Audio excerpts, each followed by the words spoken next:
And welcome to another video on the OEM Plus YouTube channel. Today, we're going to be working on this bad boy, 2021 BMW G8 M3. As you can see from my previous videos, I've done a lot. Lots of carbon, lots of titanium, lots of cool shit. But I'm going to keep this trend going. And we're going to add some more because you're never done. And if you're not first, you're last or whatever. I don't know. But yeah, that's what we're going to do this video. Again, another day in Florida. It's hot as hell. I'm sweating already. I'm just talking. So let's make it do what it do. And stay tuned and get ready to see what we got in the store.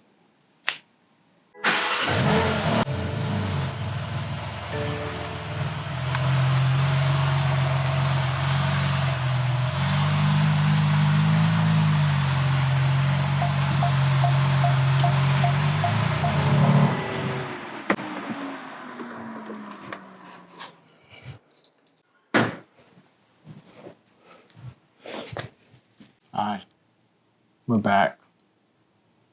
As you can see, we're going to be working on the backside of this here G8 M3. We're going to be doing the diffuser. What am I going to do to it? Show you. This RW Carbon DTM style diffuser. Now, probably not like the other diffusers you've seen. There is no extra fin here. This one has a different look. So let me bring you around so you can get a closer look. See how it's made here. So as you can see, this one is a different profile, right, than the stock one. A little bit more rounded edges. Kind of ties in the rounded edges of the front lip. Still a little bit aggressive. It does kind of like, you know, has a bulge so you can see the comparison. Bulge. That's what she said. Shouts out to my neighbor's dog. Won't shut the fuck up. But yeah, it should be a pretty quick install. Just 3 pins underneath, prying this thing off. And yeah, that should be it. So I'll bring you guys underneath so you can see where the pins are. So it's one here, pin there, pin there, pin there, pin here. So 4 pins. And then it's prying the joint here. Yeah, there's a little joint in between here. Prying that apart, pushing that through, and then just, you know, oh, I gotta pop this off too. And yeah, just pulling this thing apart and popping the other one back on, put the pins on, and good to go. So let's get to work, shall we?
All right, so now that I'm kind of balls deep in it, I realized that it actually replaces this part too. So that's cool. I don't gotta get the separate trim piece. So if you want a one-piece solution without getting the trim and then the diffuser, RW Carbon has the DTM style one, which replaces both of them. So let me figure out how to get the trim off, and yeah, that'd be pretty awesome. Sounds good. Let's get to it.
And there you have it, folks. DTM style rear diffuser. Again, replaces the two-piece diffuser with the one-piece. Kind of rounds out the back. I actually like it. At first, when I first saw it, I was like, maybe I wanted to get something more aggressive, but I like that it's one piece. I like that it turns into one piece, and I like that it kind of tucks away the exhaust a little bit, and that the rear quarter angle, pretty much where the camera is now, I think that's the most advantageous angle for this kit. So as you can see, the install was pretty simple, pretty easy. I did have to drill holes a little bit bigger for the pins, the push pins to go through. And this piece here was a little tight trying to fit in there, so I had to like sand down the tabs that was like bubbled up from the clear coat on the carbon. So I sanded those down and was able to push those through, and looks good. So yep, it's good to go. And yeah, so let me know what you think in the comments. If you like it, if you don't like it, it's something different. I don't like to do the things that everybody else does with their builds. So I'll try to do something different and, bring something new to you guys so you guys can see an alternative as opposed to what everybody else is putting on their cars. So let me know what you think. Like, comment, subscribe. And yeah, I think after this, I got a few more things coming in, a little bit bigger items that's taking a long time to complete. And yeah, this car will be pretty much, I'm not gonna say it's gonna be done, because is it ever really done? No. So yeah, that's it for today, guys. Appreciate you watching, and stay tuned for the next one. OEM Plus fam, we are out. Oh, so hot.